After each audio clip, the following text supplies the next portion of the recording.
one cop, one convict. I'm Dorian Brown, retired Atlanta police captain, 30 years.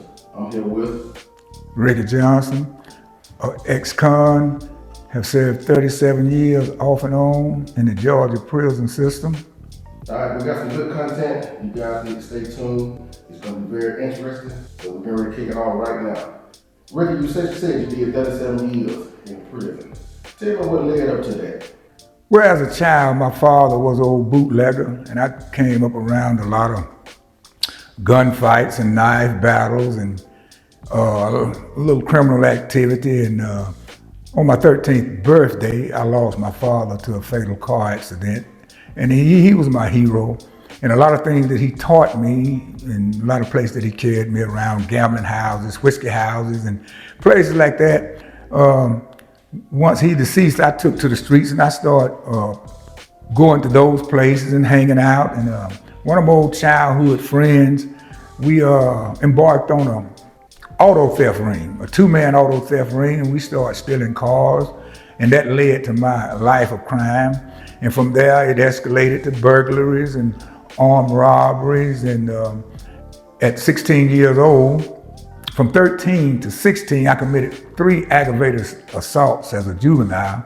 And at 16, I committed a murder, and I was charged with that murder, and it was reduced to voluntary manslaughter and a possession of a sawed-off shotgun. And I was sentenced to 18 years for the manslaughter, 1 year for the shotgun, and I served 7 years on that. And I was released in 1985, and in 1986, I was arrested for a jewelry store burglary. I served 4 years on that, and I was released in 1990, and I got arrested for trafficking in cocaine, and I was on parole, and I served a 2-year parole violation, and the cocaine charge was dismissed, and I was released in 92. And in 97, I caught 13 counts of aggravated assault, and I was sentenced to 60 years to serve in prison, and I served 24 years. And when I was at Hancock State Prison in 2020, the Georgia Parole Board sent me a grid sheet and told me to do 56 years of that 60-year sentence. Wow. But here I am today, 28 years later, a free man, and looking to use my prison experience to educate young people and try to minimize mass incarceration and young people flowing into the criminal justice system.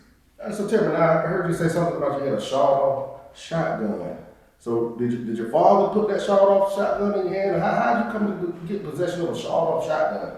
No, that was a weapon that me and my friend, we always carried a sawed-off shotgun. That was the weapon of our choice. When we were young, we kept that thing up under the seat. It was a pistol grip sawed-off 12-gauge shotgun. And that was just something that we kept for protection. When we were just out drinking, gambling, even committing crimes, that was just a weapon of our choice that we kept. Y'all sawed off, or it already was sawed off? No, it was sawed off when we bought it. Where y'all get it from? Y'all stole it on the car, or somebody gave it to you? No, we purchased that thing, but it's been so long ago, I just can't remember who we purchased it from. Yeah. Oh man, so your first, how did they catch you? They caught you and then you went into the court system. How did they catch you? Just talk a little bit about how did you get caught in your first day in jail? I think you said you went to jail first when you were 16. 16, that's my first. So how were you apprehended? How did the police get on to you guys and like your first day in jail? How was that? Well, What's your mindset? I was a juvenile, and I had been in jail, brief incarceration as a juvenile for aggravated assault, but just for a day or two. But when I committed this murder, then I wasn't released. And so I was under the impression when I got locked up that I would get a bond and that I would be released. And so they placed me in the city jail in Carrollton, Georgia, in a one-man cell. And then they bound my case over to the Superior Court, and they moved me to the county jail, and they put me in a one-man cell because I was a juvenile. And when I turned 17 years old, they took me and put me in what was called a bullpen, 16-man cell with with the adults. And so that was my first experience of incarceration that I wouldn't be released, realizing that I wouldn't be released. And man, I was so young that I really didn't know what to think of it. And it was just something that I was just trying to find my way through. And I stayed in the jail for about a year, and I was sent to Georgia Diagnostics and Classification Center. I went through my diagnostics. And from there, I went to Georgia Industrial Institution in Habersham County. And back then it was called Alto, and that was the prison that they housed the young men from like 16, 17 to like 20, 21. And that was the roughest prison, second most dangerous prison in the state of Georgia, behind GSP down in Reedsville, Tatnall County at the time. Oh, wow, okay. And you say your father died at 13. How did you kind of take that? Oh, that was when my life went south, because he was my hero, and that devastated me. I can remember as a child, I would go over to my daddy's grave, and I would just sit there and I'd cry, and I'd come back home and I'd tell my mama that I want to go be with my daddy, and she would just talk to me and tell me, son, things gonna be all right, everything's gonna be all right. And so I started drinking. My daddy drank pretty heavy, and that was something that I just took up after seeing him do it. And that was something that kind of eased my pain to losing him, So, and it just led to a lot of other things in my life that caused it to spiral out of control.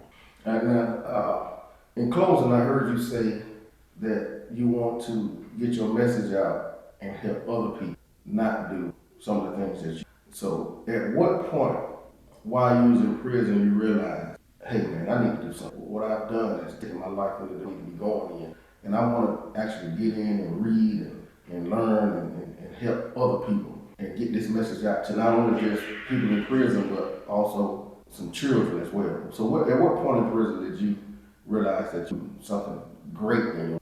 Well, this last period of incarceration, it wasn't a place of incarceration, it was a place of liberation, not a place of confinement, but a place of refinement. It was the most spiritual, enlightening, and educational journey of my life. I regret the crime, but I thank God for the journey, because had it not been for the journey, I wouldn't be the man that I am today. And so I made up my mind in the county jail to embark on a better way of life. And embarking on that better way of life, I sought out to find what man always talked about as God. And so that was my journey.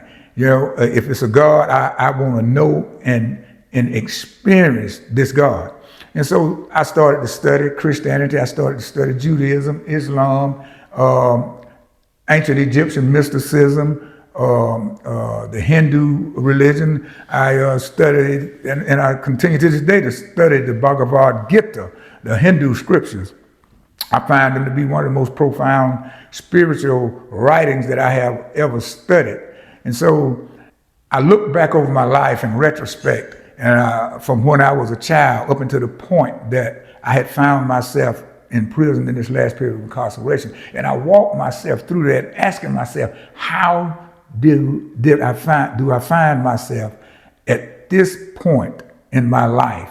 And when I walked myself through everything, and it all started to unfold to me, and I realized that it was a part of my conditioning. It was a part of life's conditioning that had brought me to the point that I had found myself. And so I prided myself in my physical strength. I weighed 275 pounds. I could bench press 400 plus pounds and deadlift probably a little over 6, and squat that too. And I knew that if I could get close enough to throw a 6-inch punch, that I would end the fight. And so I transformed that into developing mind power. And I read something, it was reported that the Prophet Muhammad said, that a man once asked him, Messenger of Allah, give me some instructions. And the messenger said, don't be angry. And the man repeatedly asked him for instruction. And they said that the messenger looked at him and said, don't be angry, for the strong man is not the good fighter, but only he who can control himself when he is angry. And I realized that anger was an enemy, that if you allowed it to consume you, you would be whetting a sword to cut your own throat. And so that was one of the problems that I had, constantly landed me in incarceration. And so I started to work on controlling my mind, controlling my emotions. And as I started to do that, I started to realize that everything is mind-made. Nothing exists outside of the mind.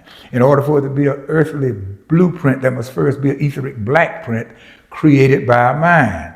And so I started to realize if I can control my mind, then I can control external circumstances and situations. For he who has control over the mind is the best of friends. But he who fails to control the mind always live with his greatest enemy. And when I start to realize that, I start to focus all of my attention inwardly toward me in pursuit of total control of self. Well, I think you said it all right there. He who controls himself has the upper hand. That's right. All right, well, man, you have an interesting story, and I look forward to us again talking and giving the viewers a lot more information. Guys, if you like the content and the stories that you just heard, don't forget to hit that subscribe button and also like it. And until then,